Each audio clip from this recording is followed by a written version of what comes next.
Bhagwati PG college online classes में BSc third year के बच्चों का फिर से स्वागत है। आज हमारा जो टॉपिक रहेगा स्किन ऑफ पिजॉन, यानी कि जो कबूतर है उस कबूतर की जो त्वचा है उसके बारे में हमको अध्ययन करना है। इससे पूर्व का जो वीडियो है उसके अंतर्गत हम किसकी त्वचा को पढ़ चुके थे? सांडे की जो त्वचा है उसके बारे में हम पढ़ चुके थे। और इससे पूर्व हमने मेंढक की पढ़ ली और किसकी पढ़ ली? मछली की पढ़ ली। आज हम स्किन ऑफ पिजॉन की जैसे ही बात करते हैं तो सबसे पहले हम बात करते हैं कि जो कबूतर की जो त्वचा होती है, कबूतर की त्वचा एक तो मुलायम होती है,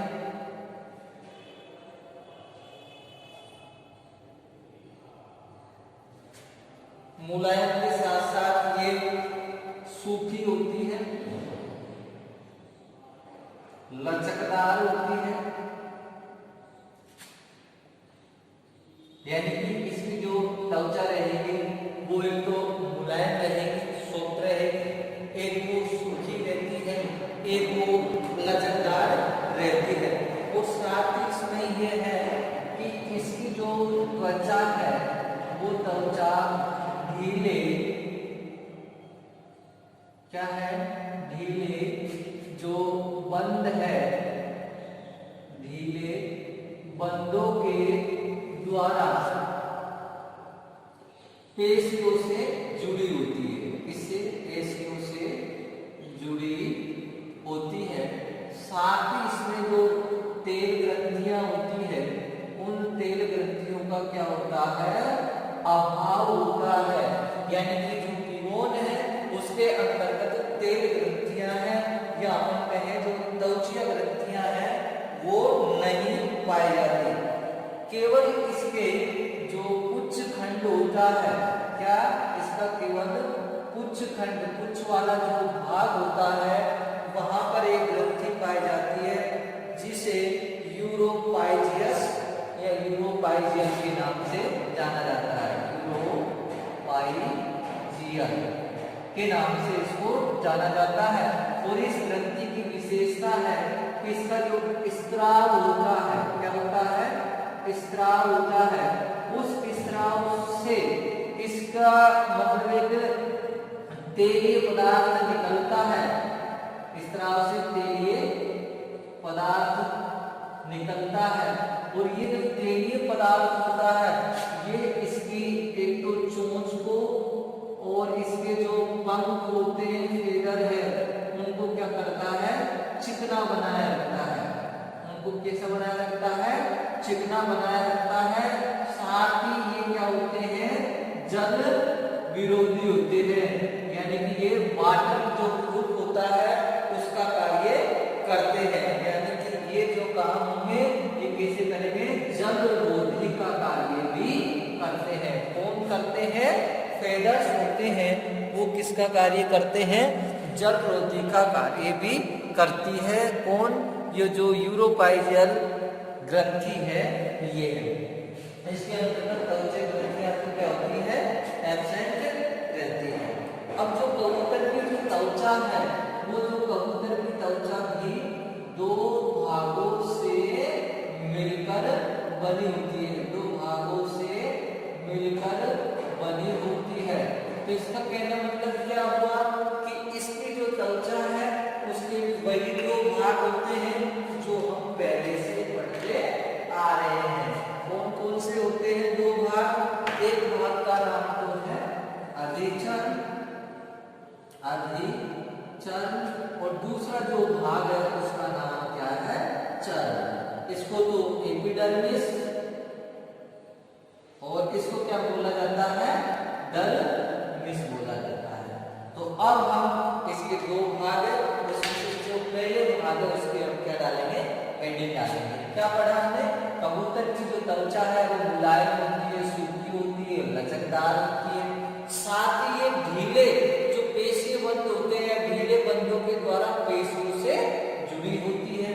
साथ ही अपन पढ़ते हैं इनके अंतर्गत त्वचीय ग्रंथियां या जो तेल ग्रंथियां होती है उनका क्या होता है, अभाव होता है। त्वचा त्वचीय ग्रंथियां नहीं पाई जाती, केवल कुछ खंड में ही पाई जाती है, जिससे तेलीय पदार्थ का स्राव होता है, जिसके द्वारा चोंच पंख क्या रहते हैं, चिकने रहते हैं।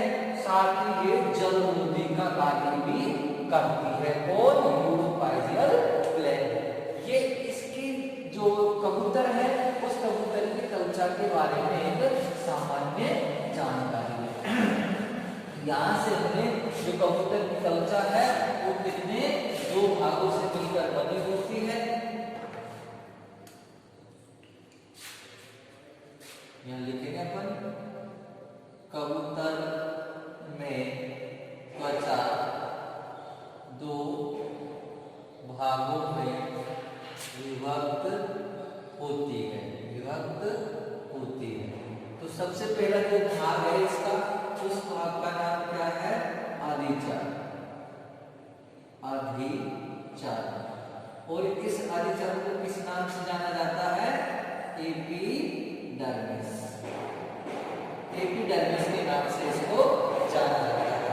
तो अपन ये जानते हैं कि इसका जो कबूतर का अधिचर्म है, ये अधिचर्म कई स्तरों से मिलकर बनी होती है। और अधिचर्म ये इसमें लिख देना है, ये अधिचर्म कई स्तरों से, अधि जो चर्म है, अधिचर्म कई स्तरों से मिलकर बनी होती है, और जो पुच्छ खंड होता है उस पुच्छ खंड पर अधिचर्म मोटी होती है। यानी कि इसका जो पुच्छ क्षेत्र पर अधिचर्म मोटी होती है, ये इसकी क्या है, विशेषता है। क्या विशेषता है कि अधिचर्म है इसकी कई स्तरों से मिलकर बनी होती है। साथ ही जो पिच क्षेत्र होता है उस पिच क्षेत्र पर क्या है, ये अधिक मोटी होती है। कौन मोटी होती है, अधिचर्म मोटी होती है। अब हम जैसे ही बात करते हैं इसके आगे की, तो हम अब इसका क्या करते हैं, डायग्राम बनाते हैं। उस डायग्राम के बाद में आपको ये समझाता है। तो देखिए डायग्राम आप यहाँ बना लेते हैं, हम इतनी सी जगह में आ जाएगा।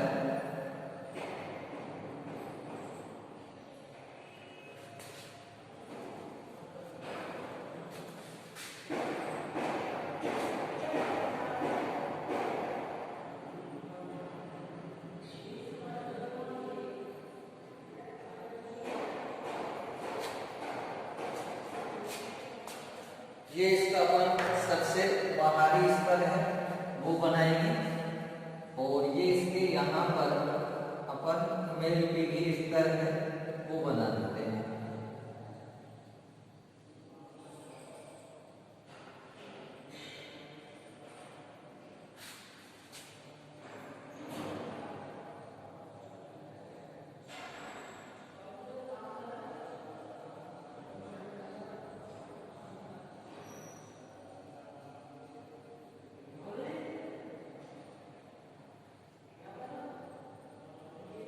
ये इसका क्या है भाई, मेलपीढ़ी स्तर है। अपन क्या लिख सकते हैं, स्टेटम मेलपीढ़ी,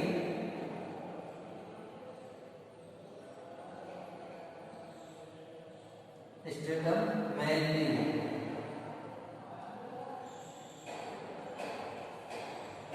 इसके बाद में ये इस प्रकार से अधिचर्म का स्तर होता है, और उस अधिचर्म के स्तर के अंतर्गत इसका सबसे बाहरी जो स्तर होता है वो होता है इसमें अधोरोम स्तर।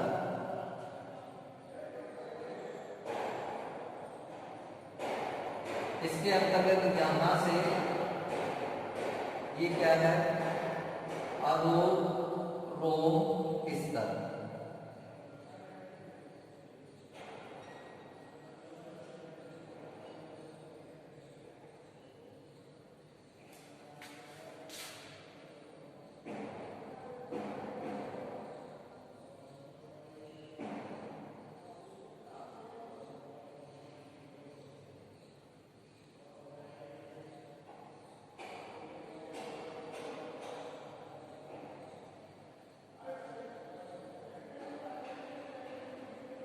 अधोलोम स्तर।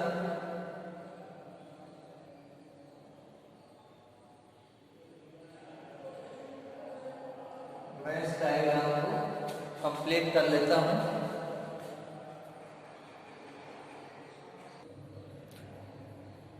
तो अपन बात कर रहे थे, देखो ये इस प्रकार से जो कबूतर होता है उस कबूतर की त्वचा की संरचना होती है। और उस संरचना के अंतर्गत हमने कहा कि जो इसका अधिचर्म होता है वो अधिचर्म कई स्तरों से मिलकर बना होता है। अब हम कई स्तरों की जैसे बात करते हैं तो अधिचर्म के भी इसके अंतर्गत स्तर होता है। वो सबसे पहला स्तर है, उसका नाम है अधिरोम स्तर। कौन सा नाम है? अधिरोम स्तर। अब इस अधिरोम स्तर है ये वाला, यहां से ये अधिरोम स्तर इसको अपन मानते हैं ऊपर वाला सबसे अधिचर्म के। तो इससे अपन यही लिख सकते हैं कि जो अधिचर्म है उस अधिचर्म का क्या है? बाहरी स्तर है। एक तो ये इसके अंतर्गत कमेंट आ जाएगा कि अधिचर्म का ये बाहरी स्तर है। साथ ही लिख सकते हैं इसके अंतर्गत एक कोशिकीय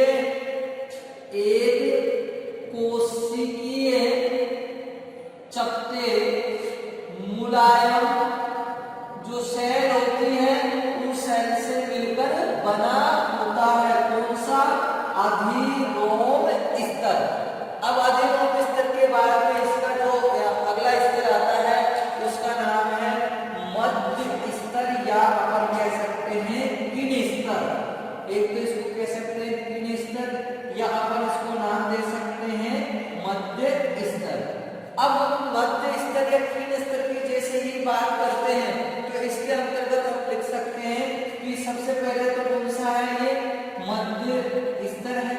साथ ही इसकी कोशिकाएं होती है वो कैसी होती है? चपटी होती है। और ये कैसा कार्य करता है?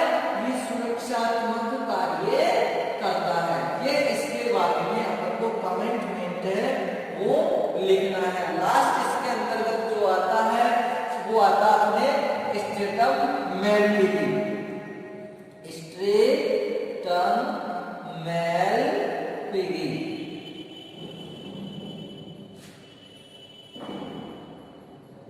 हम स्ट्रेटम मेलपिगी की जैसे ही बात करते हैं तो ये क्या है? अधिचर्म का आंतरिक स्तर है। अधिचर्म का निचला स्तर भी लिख सकते हैं अपन। क्या लिख सकते हैं इसमें? निचला स्तर है। और निचला स्तर के साथ साथ इसकी जो सेल्स होती है वो क्या होती है बेटा? जीवित होती है। और जीवित होने के साथ साथ ये जो कई स्तरों में या कई कोशिकाओं में क्या करती है? विभाजित होती रहती है। तो ये विभाजित होती रहती है। ये हमारे अधिचर्म की देखो इसमें स्पेशल व्यवस्था क्या है? इसके अंतर्गत एक जो स्तर है अधिरोम स्तर पाया जाता है जो कि कोरिडम होता है। इस कोरिडम के बाहर वाला स्तर होता है। और ये जो स्तर है अधिचर्म का बाहरी स्तर है। इसकी कोशिकाएं पूरी क्या होती है? मोटी एक कोशिकीय और चपटे मुलायम सेल्स की है वो बनी रहती है। मध्य स्तर यह आ जाएगा कि पूरा, जिसके अंतर्गत ये क्या करेगा? चपटे एवं इसका जो कार्य है वो सुरक्षात्मक का कार्य है। लास्ट स्तर में अधिचर्म का निचला स्तर है। इसके अंतर्गत जो कोशिकाएं पाई जाती है वो जीवित पाई जाती है। और जीवित पाए जाने के साथ साथ ही इसका जो विशेष कैरेक्टर जो होता है वो इसकी जो सेल्स होती है वो क्या है? विभाजित होती रहती है। अब हम जैसे ही आगे बढ़ते हैं तो आगे देखो इसमें क्या होता है कि कबूतर के अंतर्गत जो जंघा एवं पाद होते हैं। कबूतर में क्या है? एक तो जंघा है और एक इसकी क्या है? फुट, यानी कि जो पाद है, जंघा एवं पाद। अब इनके अंतर्गत क्या विशेषता है कि अधिचर्म मोटी होती है। इनके अंतर्गत क्या है? इन दोनों के अंतर्गत अधिचर्म है वो क्या हो जाती है बेटा? मोटी हो जाती है। और मोटी होने के साथ साथ वो किसका निर्माण करती है? एपिडर्मल संघों का निर्माण करती है। एपिडर्मल जो सल्क होते हैं उन सल्कों का निर्माण करती है। साथ ही इसके अंतर्गत विशेषता है कि पक्षियों के अंतर्गत त्वचा पर पिच्छ पाया जाते हैं। इनकी जो त्वचा होती है उनके अंतर्गत पिच्छ पाए जाते हैं। ये जो आपको संरचना दिखाई दे रही है इसको पिच्छ नाम से जाना जाता है। इसको फेदर्स बोलते हैं इंग्लिश के अंतर्गत। इसका ये पल्प होता है जिससे द्वारा क्या है ये जो त्वचा होती है उस त्वचा में क्या रहता है ये धंसा हुआ रहता है। ये इसमें धंसा हुआ रहता है। ये फेदर पोलिकल है। पेलिकल का यानी कि फेदर्स की ये पुटिकाएं होती है जिसके द्वारा ये इसमें धंसा रहता है। इस फेदर के ये वाले भाग को जो लंबा भाग है इसको कार्ड या केलेवस के नाम से इसको जाना जाता है। और उसके अंतर्गत जैसे मैंने पिच की जैसे संरचना भी मैं आगे बताऊंगा तो पिच है वो इस प्रकार से होते हैं। बारीक बारीक की संरचना होती है। तो इस संरचना को वाल्वस के नाम से जाना जाता है। अब इसके बाद में हमारी ये जैसे ही बात हो जाती है इसकी और इसमें एक और बात याद कर लेना कि इसमें जो कीड़ स्तर होता है ये कीड़ स्तर क्या करता है चोंच एवं पंजों का भी निर्माण कर लेता है। चोंच या पंजों के जो नखर होते हैं उनका क्या करते हैं ये निर्माण करता है कौन कीड़ी। तो इतनी सारी जो मैंने बात बताई थी वो किसके अंतर्गत लिखनी हमको अधिचर्म के अंतर्गत लिखनी है। तो अधिचर्म बाहरी स्तर पिच्छ क्षेत्र में अधिचर्म मोटी होती है। 3 स्तरों से अधिरोम स्तर कीड़ी स्तर और स्टेटम मेलफिगी स्तर। अब इस तरह की जैसे बात में बाहरी स्तर मोटी चपटी कोशिकाएं पाई जाएगी उसमें चपटी एवं सुरक्षात्मकता और इसके अंतर्गत सभी के अंतर्गत ये इसमें केराटिनाइजेशन की प्रक्रिया है वो पाई जाती है यानी कि जीवित है। तो इस प्रकार की इसके अंतर्गत स्टेटम मेलफिगी यानी कि ये जो अपना लेयर है ये कौन हो गया अधिचर्म लेयर हो गया अधिचर्म लेयर। अब हम यहाँ की बात करते हैं उसके बाद में आता है इसमें डर्मिस दूसरा भाग है। उस दूसरे भाग का नाम क्या है डर्मिस या आप कह सकते हैं चर्म। डर्मिस या चर्म की हम जैसे ही बात करेंगे तो देखो इसके अंतर्गत क्या लिखेंगे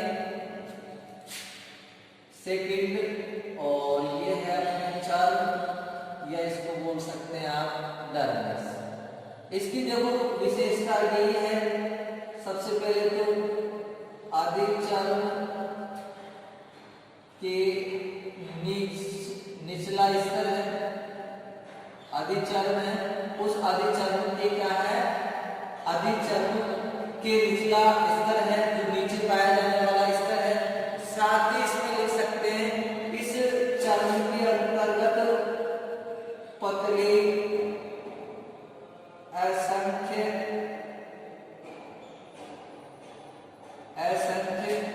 हद्यावरणी पतली होती है असंख्य होती है हद्यावरणी होती है एवं पेशियों युक्त होती है। इसकी जो चर्म है वो क्या है एक तो पतली रहती है असंख्य हद्यावरणी। हद्यावरणी का मतलब क्या होता है आवरण बनाने वाली इसके अंतर्गत जो सेल्स या पेशियों युक्त होती है। असंख्य हद्यावरणी पेशियों युक्त होती है इसका मतलब क्या है इसके अंतर्गत जो आवरण होता है शरीर का आवरण बनाने वाली जो पेशियां होती है वो इसके अंतर्गत पाई जाती है। इसके अंतर्गत चर्म के अंतर्गत पाई जाती है। साथ ही अगर कबूतर के चर्म की हम बात करते हैं तो कबूतर की जो चर्म होती है वो चर्म भी 3 स्तरों से मिलकर बनी होती है। कितने स्तरों से 3 स्तरों से मिलकर है वो बनी होती है। हम अगर सबसे पहले स्तर की हम बात करते हैं साथ ही इसके अंतर्गत 3 स्तरों से मिलकर बनी होती है। एक विशेषता 3 स्तरों में बात करेंगे एक विशेषता और है इसकी जो चर्म होती है उस चर्म के अंतर्गत रंजक जो सेल होती है वो क्या होती है बेटा एब्सेंट होती है। रंजक सेल एब्सेंट होती है जबकि जो सल्क होते हैं इसके जबकि जो सल्क है और जो इसके पिच पिच है उन सल्कों पे और क्या पर पिच या पंखों पर रंजक सेल पाई जाती है। क्या पाई जाती है? रंजक सेल से वो पाई जाती है। ये विशेषता भी अपन को इसकी याद रखनी है। उसके बाद में हम करते हैं इसकी जो 3 स्तर है, उन 3 स्तरों की हम बात कर लेते हैं। कौन कौन से हैं जो इसके 3 स्तर पाए जाते हैं किसके? चर्म के। तो सबसे भारी है वो भीतरी जो स्तर होता है, इसका सबसे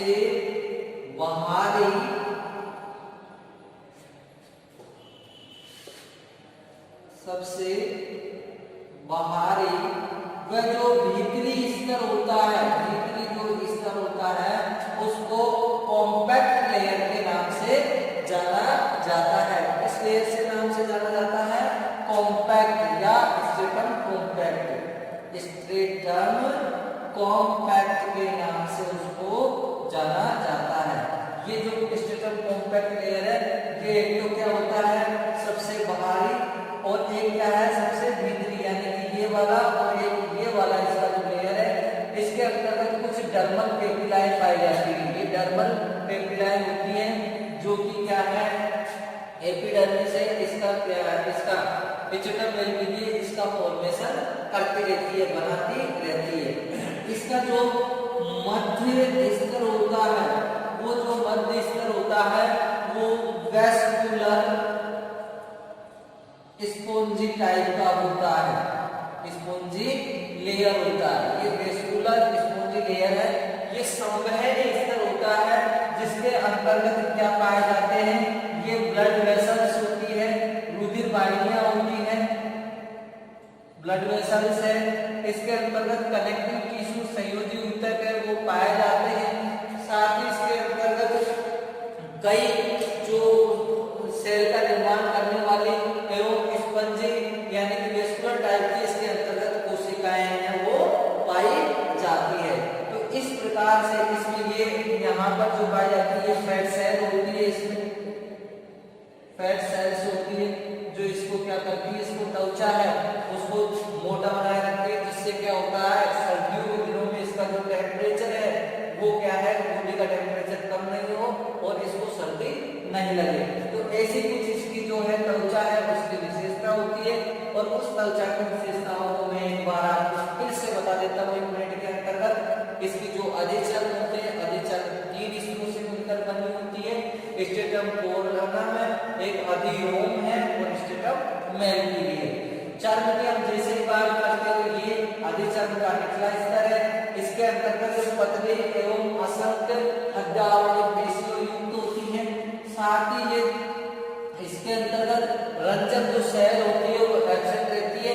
जबकि जो कबूतर होता है उस कबूतर के जो पंजे होते हैं और जो सल्क होते हैं उस पर क्या है रंजक सेल है वो प्रेजेंट होती है। साथ ही हम अगर बात करते हैं ये 3 स्तर कौन कौन से हैं, स्ट्रेटम कॉम्पैक्ट जो भारी और निचला स्तर है, भीतरी स्तर है, और मध्य स्तर कौन सा है वेस्कुलर स्पॉन्जी लेयर। अब ये हमारा क्या हो गया, इसकी स्किन है वो कंप्लीट हो गई, इसकी पिगोन। अब हम इसको थोड़ा सा इसमें जो विशेष कैरेक्टर्स पाया जाता है उसकी हम बात कर लेते हैं। और वो कैरेक्टर क्या है, पिच या फेडर्स। आप पढ़ेंगे पिच या इसको बोला जाता है फेडर्स। अब देखो पिच या फेडर्स की जैसे ही बात करते हैं, पिच या पंख का पाया जाना, किसका, या तो मैं कह सकता हूं पिच या मैं कह सकता हूं पंख का पाया जाना किसका, पक्षी जो वर्ग है उस पक्षी वर्ग का महत्वपूर्ण लक्षण है। महत्वपूर्ण क्या है भाई, लक्षण है किसका, फेदर्स का पाया जाना। अब इनके साथ ही ये है जो फेदर्स होते हैं ये भार में हल्के एवं जलरोधी होते हैं। इनकी विशेषता क्या है, ये तो भार होता है उस भार में कैसे होते हैं, हल्के होते हैं। साथ ही इनकी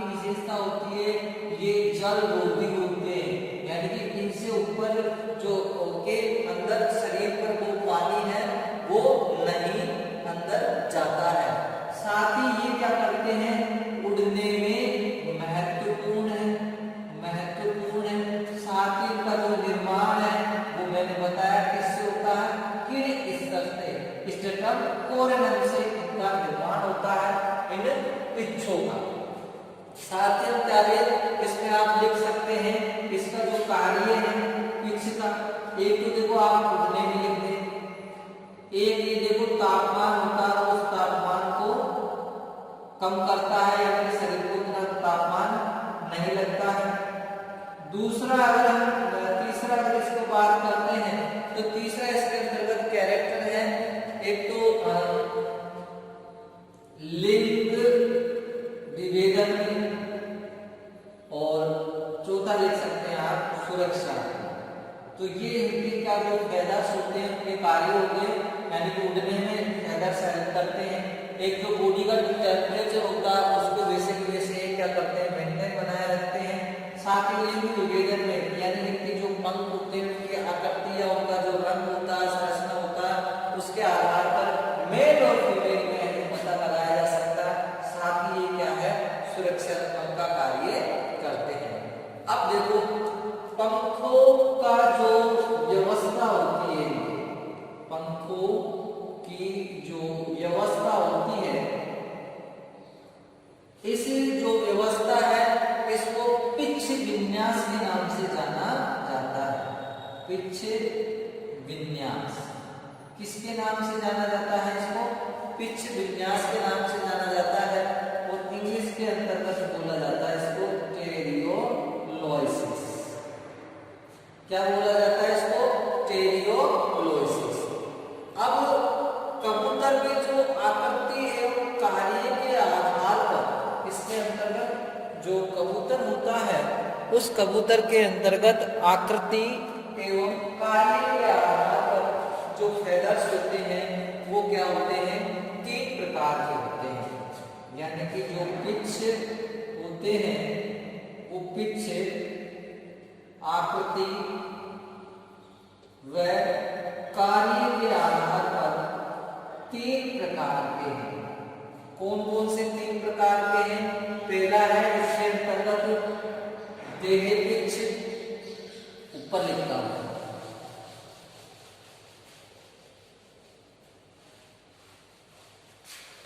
लिख सकते हैं तो ये आकृति कार्य के आधार पर आकृति व कार्य के आधार पर 3 प्रकार होते हैं। पहला है इसका अंतर देह पिच, देह पिच। फिर उसके अंदर बाद में दूसरा है इसमें अधो पिच और तीसरा है इसमें रोम पिच, रोम पिच। अब इसमें से जैसे हम बात करते हैं कि टिपिकल जो प्रारूपिक पिच है उसकी हम अगर संरचना की बात करते हैं तो इसकी जो संरचना है वो किस प्रकार से होती है देखेंगे।